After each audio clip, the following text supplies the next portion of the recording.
स्तोत्रसंहिता 19 देवाची कृत्ये आणि त्याचे नियम. आकाश देवाचा महिमा वर्णिते, अंतरिक्ष त्याची हस्तकृती दर्शविते. दिवस दिवसांशी संवाद करीतो, रात्र रात्रीला ज्ञान प्रकट करीते. वाचा नाही, शब्द नाही, त्याची वाणी ऐकू येत नाही, तरी त्यांचा स्वर सर्व कृती आकर्णितो. त्याचे शब्द दिगंतरी पोहोचतात. सूर्यासाठी आकाशात त्याने मंडप घातला आहे. शय्यागृहातून वरासारखा तो बाहेर पडतो. तो वीर पुरुषाप्रमाणे आपल्या मार्गाने धावण्यात आनंद पावतो.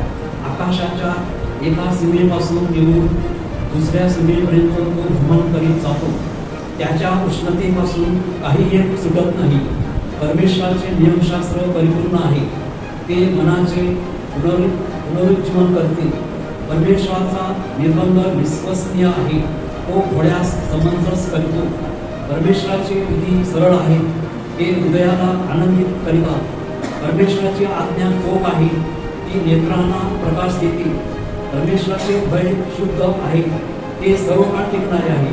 परमेश्वराचे निर्णय सत्य आहे. ते सर्व न्याय आहे. ते सोन्यापेक्षा बावनकशी सोन्याच्या राशीपेक्षा इष्ट आहे. ते मधापेक्षा मोहळातून पाजरणाऱ्या मधापेक्षा गोड आहे. शिवाय त्याच्यापासून तुझ्या सेवकाला बोध होतो. ते पाळण्याने मोठी घर प्राप्ती होते. स्वतःच्या चुका कोणाला दिसतात. गुप्त दोषापासून मला मुक्त कर. तसेच भिकाईने केलेल्या पातकापासून आपल्या सेवकाला आवड. त्याची सत्ता माझ्यावर न चालू, म्हणजे मी पूर्ण होईल आणि महापातकापासून अलिप्त राहील. हे परमेश्वरा, माझ्या दुर्गा, माझ्या उद्धारका, माझ्या तोंडचे शब्द व माझ्या मनचे विचार तुला मान्य असो. स्तोत्रसंहिता 20. विजयासाठी प्रार्थना. संकटाच्या दिवशी परमेश्वर तुझे ऐको. याकोबाच्या देवाचे नाव तुला उच्चपदी प्रस्थापित करू. पवित्र स्थानातून तो तुला सहाय्य पाठवो. सियोनेतून तो तुला आधार देऊ. तो तुझ्या सर्व मनाचे स्मरण ठेवू. तुझे धुमारपण त्याला मान्य होवो. तुझे मनोरथ तो पूर्ण करू. तुझे सर्व संकल्प सिद्धीस नेवो. तुला मिळालेल्या कारणामुळे आम्ही उत्सव करू. आमच्या देवाच्या नावाचा ध्वज उभारू. तुझ्या सर्व मागण्या परमेश्वर पूर्ण करू. परमेश्वर आपल्या अभिषेकाला तावितो.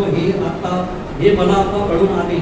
तो आपल्या उजव्या हाताच्या उद्धार प्रतापाची कृत्ये करून आपल्या पवित्र स्वर्गातून त्याचे ऐके.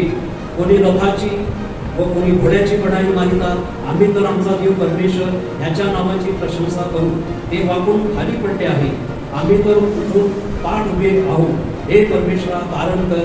आम्ही धावा करीतो तेव्हा राजाने आमची ऐकावी.